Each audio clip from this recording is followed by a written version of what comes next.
क्या आपने कभी सोचा है कि सफलता की असली परिभाषा क्या है?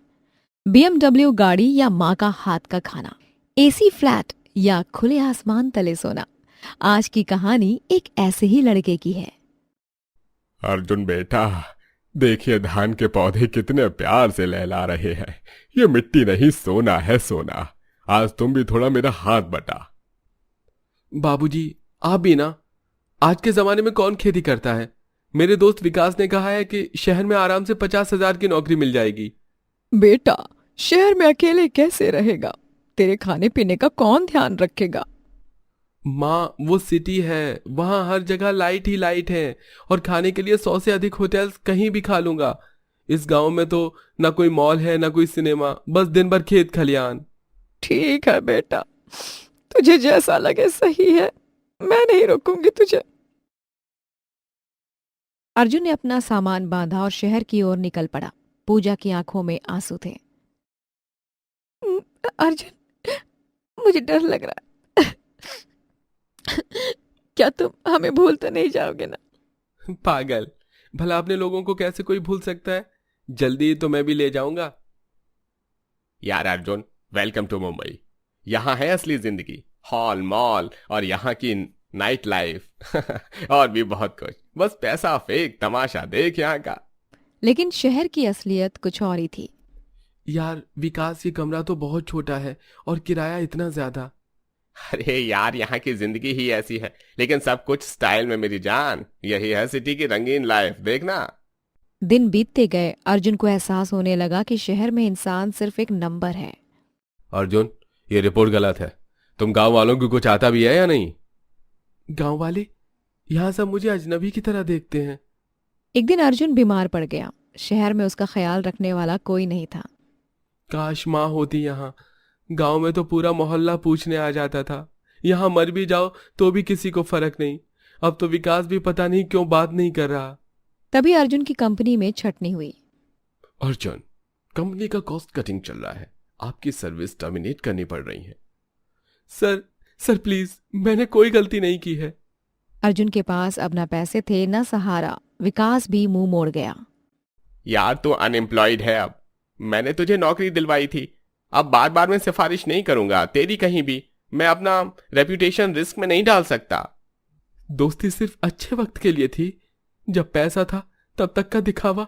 जैसे ही सब कुछ छूट गया, दोस्ती का असली रंग दिखा गया मुझे इस शहर में। तभी पूजा का फोन आया। अर्जुन, बाबूजी की तबीयत बहुत खराब है। वो तुम्हारा नाम लेकर रो रहे हैं। क्या? मैं अभी आ रहा हूं।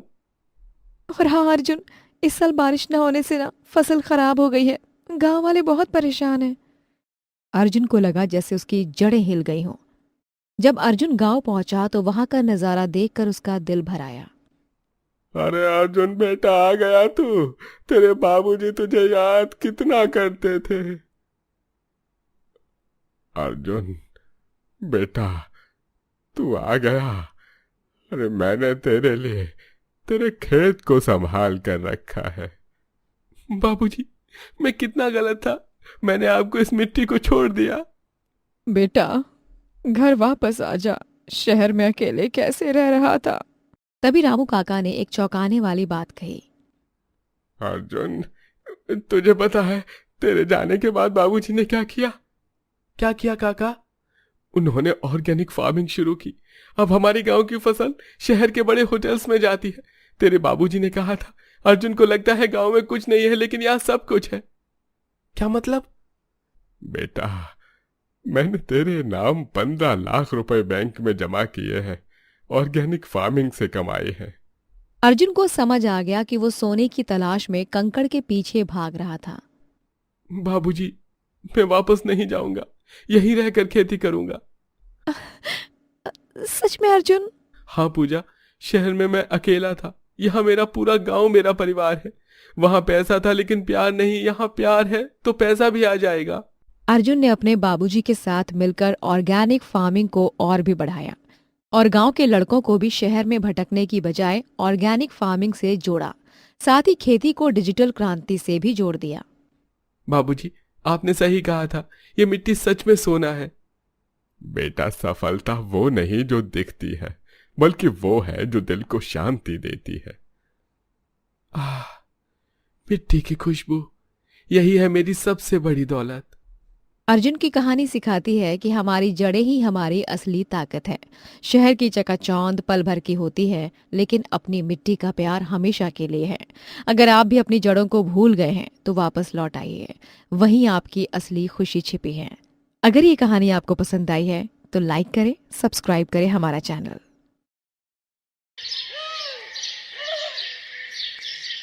रामगढ़ गांव में डॉक्टर अशोक शर्मा का बहुत सम्मान था। 20 सालों से वो गांव वालों की सेवा कर रहे थे, लेकिन आज कुछ अलग था। आज उनके चेहरे पर परेशानी की लकीरें थीं। ये कैसे हो सकता है? इतने सालों बाद सच्चाई सामने आएगी तो? पापा, आप ठीक तो है ना? सुबह से बहुत परेशान लग रहे हैं। आप जानते हैं ना कि आप मेरे हीरो हैं। आपकी कोई भी परेशानी मेरी परेशानी है। बेटा, पापा को बस थोड़ा सा काम का तनाव है। तुम अपनी पढ़ाई पर ध्यान दो। उसी शाम रामू और सुनीता डॉक्टर के पास आए। रामू की तबीयत कुछ दिनों से खराब चल रही थी।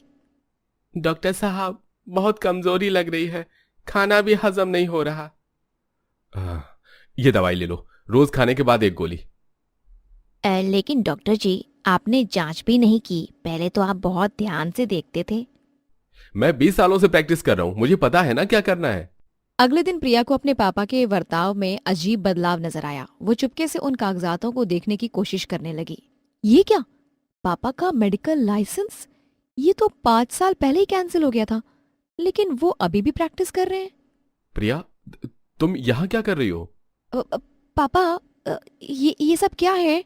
आपका लाइसेंस कैंसिल क्यों है? मैं आपकी बेटी हूँ, मुझसे झूठ मत बोलिए।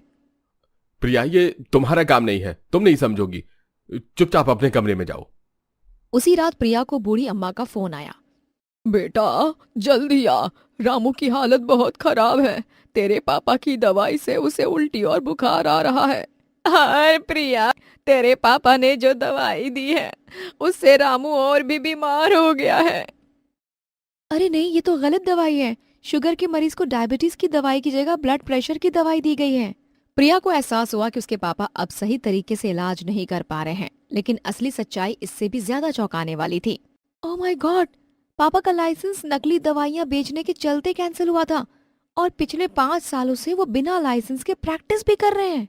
अगली सुबह प्रिया ने अपने पापा से सीधी बात करने का फैसला किया। पापा, अब सच बताइए, मैं आपकी बेटी हूँ। आपने मुझे सिखाया है कि सच्चाई से बड़ा कोई रिश्ता नहीं होता। बेटी, मैंने एक कंपनी से नकली दवाइयां खरीदी थी क्योंकि वो सस्ती थी। मुझे पता नहीं था कि वो नकली है। जब पता चला तो लाइसेंस चला गया। मैं तुमसे बहुत शर्मिंदा हूं।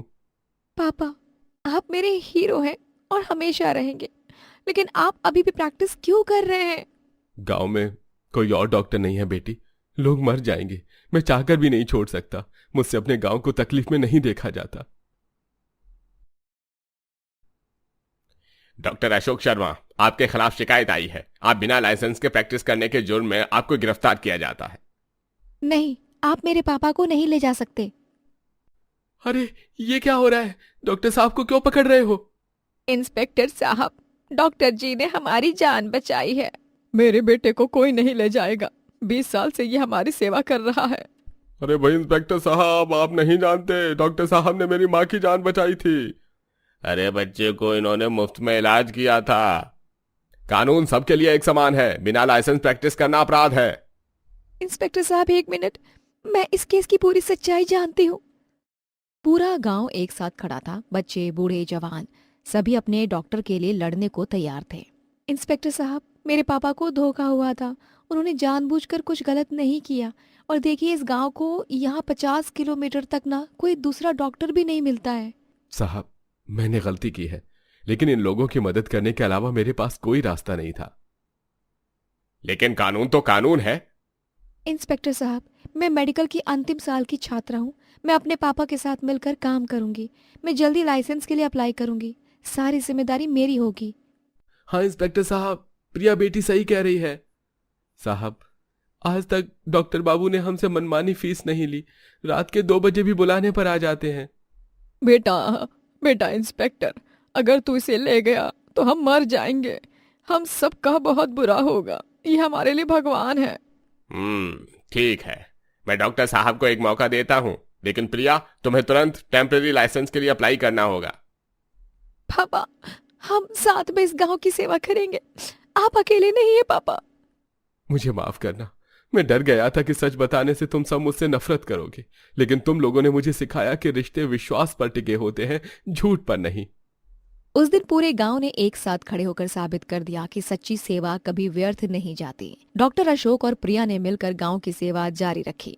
प्रिया ने जल्द ही अपना लाइसेंस प्राप्त किया और पिता पुत्री की ये जोड़ी गांव की सबसे बड़ी ताकत बन गई। दिल्ली के एक कोने में बसे छोटे से ढाबे की ये कहानी है। यहाँ रोज एक बुजुर्ग व्यक्ति आता था जिसका नाम था राम किशन जी। 70 साल के इस रिटायर्ड टीचर की आंखों में एक अजीब सा दुख था। नमस्ते काका जी, आज क्या खाएंगे? बेटा राजू, वही एक प्लेट दाल चावल और 2 रोटी। राजू सिर्फ एक वेटर नहीं था, वो राम किशन जी की हर छोटी जरूरत का ख्याल रखता था।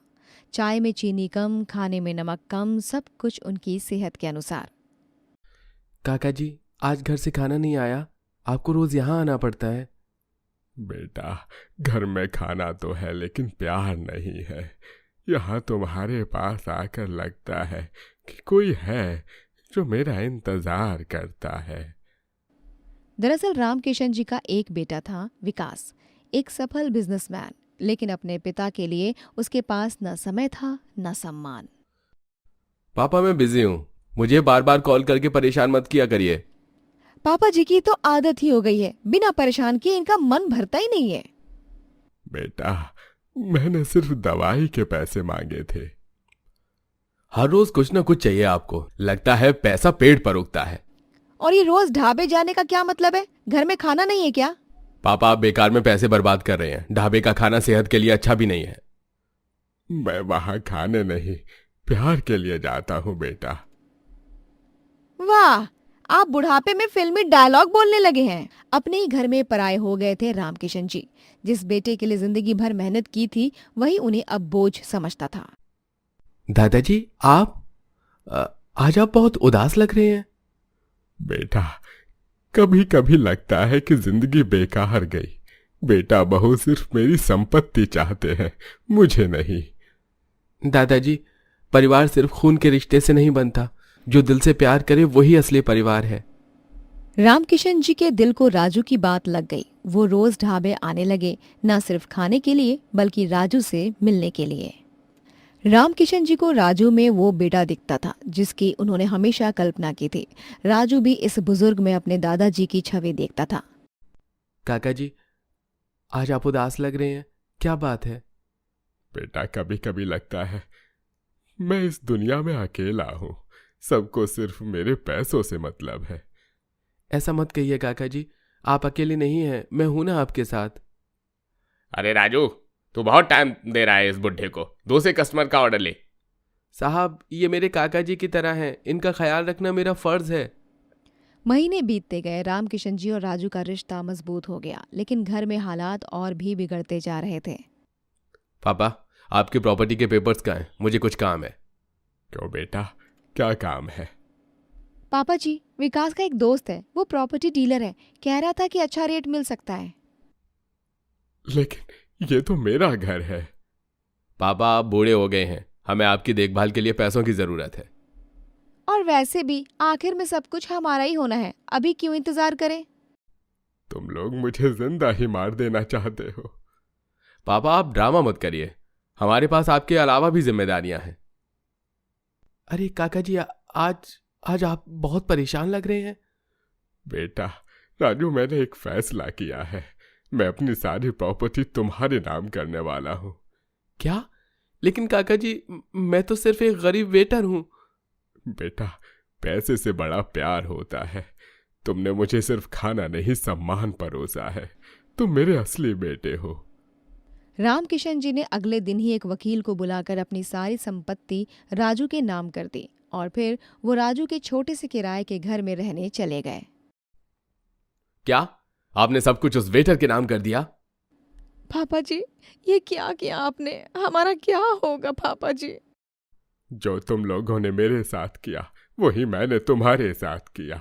फर्क सिर्फ ये है कि मैंने अपना प्यार किसी और को दे दिया। पापा, पापा मुझसे गलती हुई है, प्लीज वापस आ जाइए। पापा जी हमें माफ कर दीजिए, हमने आपकी कद्र नहीं की पापा जी। लेकिन अब बहुत देर हो चुकी थी। रामकिशन जी को राजू के घर में वो सुकून मिला था जिसकी तलाश वो सालों से कर रहे थे। काका जी, आपकी चाय। बेटा, तुमने मुझे सिखाया कि प्यार पैसों से नहीं खरीदा जा सकता, ये तो दिल से दिल तक पहुंचता है। काका जी, आपने मुझे दुनिया की सबसे बड़ी दौलत दी है, आपका प्यार और आशीर्वाद। और इस तरह एक प्लेट खाने ने दो अजनबियों को एक सच्चे रिश्ते से जोड़ दिया। रामकिशन जी को मिला सच्चा बेटा और राजू को मिला प्यार करने वाला बाप, जबकि विकास और प्रिया को सिर्फ पछतावा हाथ लगा। कभी कभी रिश्ते खून से नहीं, प्यार से बनते हैं, और प्यार की सबसे छोटी पहचान होती है एक प्लेट भर खाने में छिपे मोहब्बत। कहते हैं ना कि बेटे घर के चिराग होते हैं, लेकिन क्या होता है जब ये चिराग ही अंधेरा कर दे। यह है सुमित्रा देवी की कहानी, एक ऐसी माँ जिसने अपना सब कुछ अपने बच्चों पर न्यौछावर कर दिया। पता नहीं आज राजेश आएगा कि नहीं। कल कहा था आऊंगा माँ, लेकिन। नमस्ते मम्मी।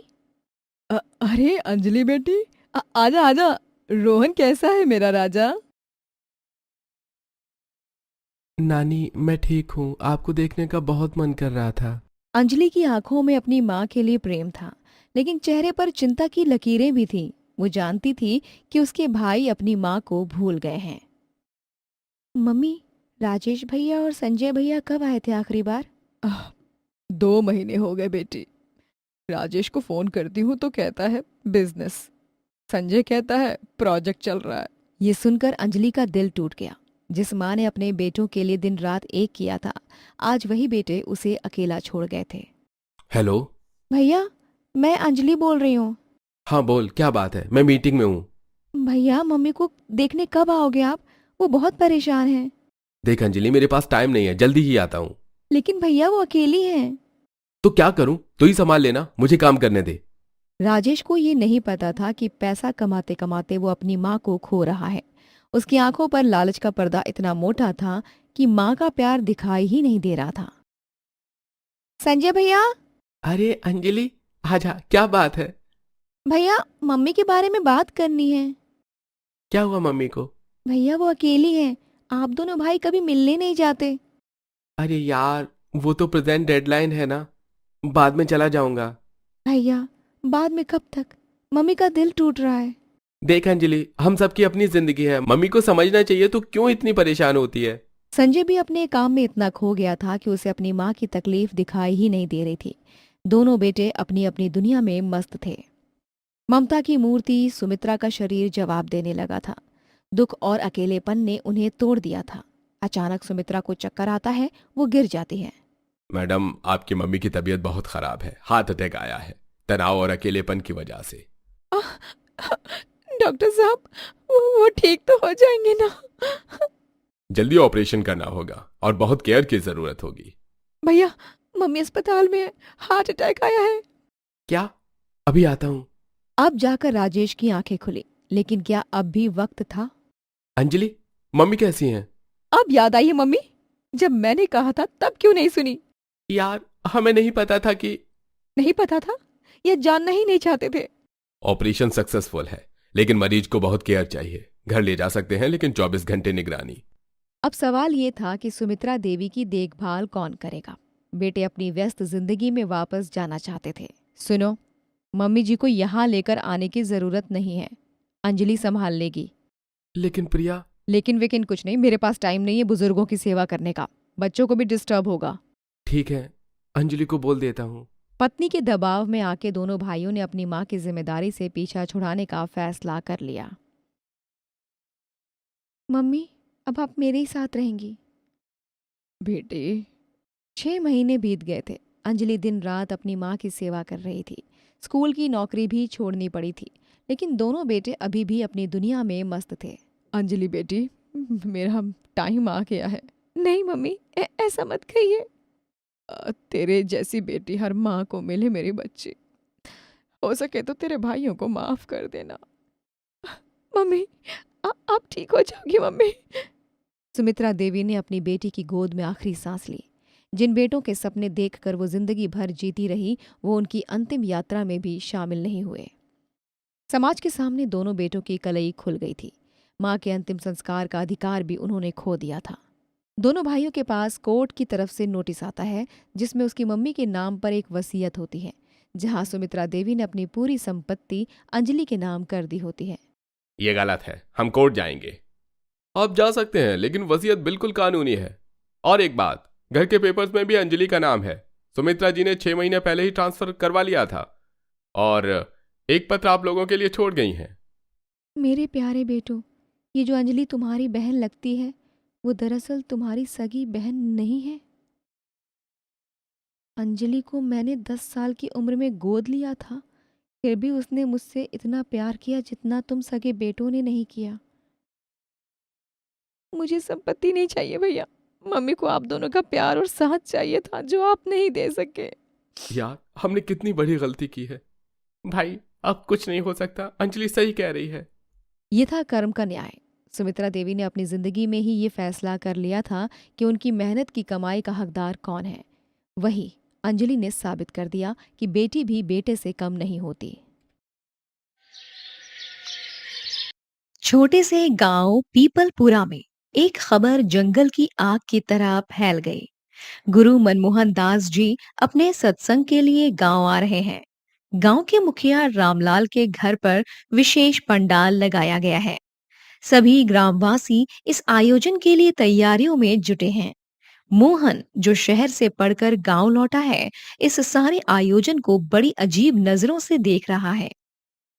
क्या जरूरत है इतना पैसा फूकने की? गांव में पीने का पानी तक नहीं है ठीक से, और यहाँ लाखों का पंडाल बन रहा है।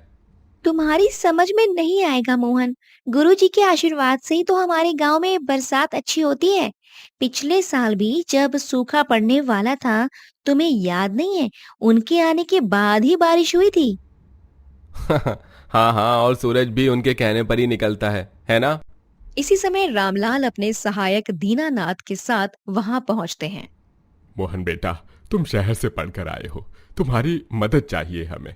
गुरुजी का स्वागत ऐसा होना चाहिए कि पूरे जिले में चर्चा हो जाए। हाँ मुखिया जी, मैं सोच रहा था कि इतना पैसा अगर गांव के विकास पर लगाया जाए तो। अरे मोहन, ये सब तुम्हारी समझ से परे है। गुरुजी के आशीर्वाद का मोल नहीं होता। पिछली बार उनके आने के बाद ही तो रामलाल जी के खेतों में 2 गुनी फसल हुई थी। मोहन चुप हो जाता है, लेकिन उसके मन में कई सवाल उठ रहे हैं। अगले दिन सुबह धूमधाम से गुरुजी का आगमन होता है। हजारों ग्रामीण उनका स्वागत करने के लिए जमा हो जाते हैं। ओम शांति। मेरे प्यारे भक्तों, आप सभी का कल्याण हो। गुरुजी, आपके चरणों में हमारा गांव धन्य हो गया। आपके आशीर्वाद से ही हमारा गांव फल फूल रहा है। बेटा रामलाल, तुम्हारी भक्ति ही तुम्हारा उद्धार करेगी। आज से 3 दिन तक हम यहाँ सत्संग करेंगे और ग्रामवासियों के दुख दर्द दूर करेंगे। मोहन दूर खड़ा ये सब देख रहा है।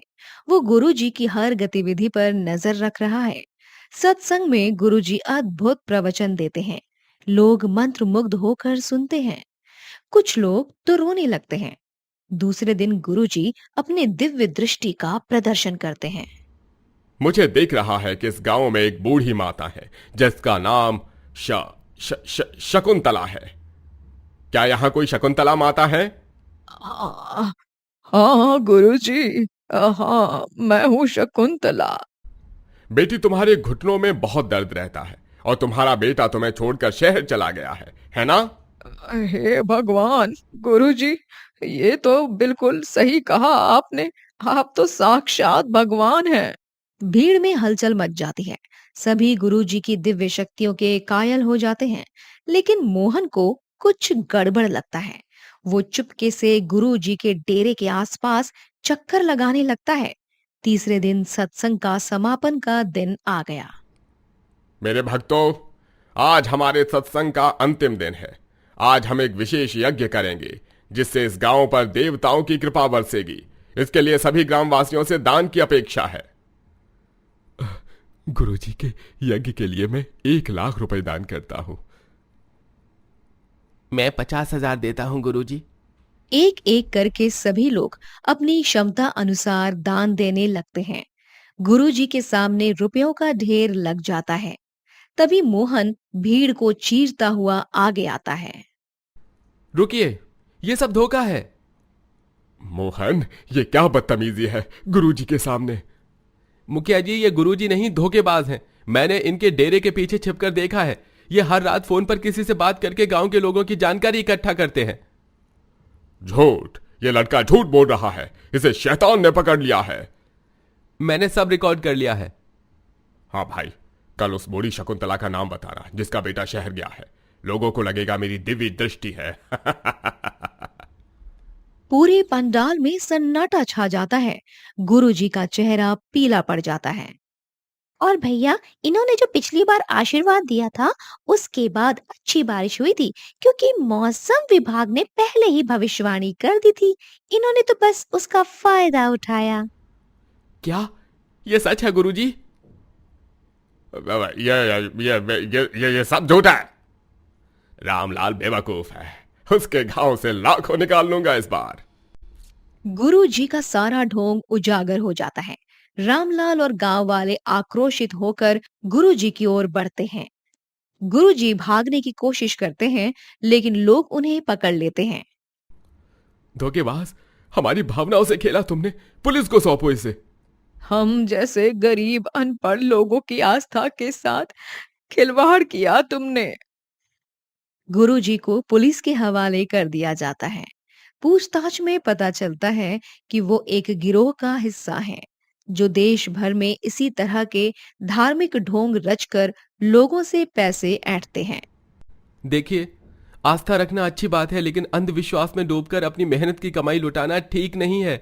गांव के विकास के लिए हम सब मिलकर काम करें। तुम सही कहते हो मोहन। आज से हम गांव के विकास पर ध्यान देंगे।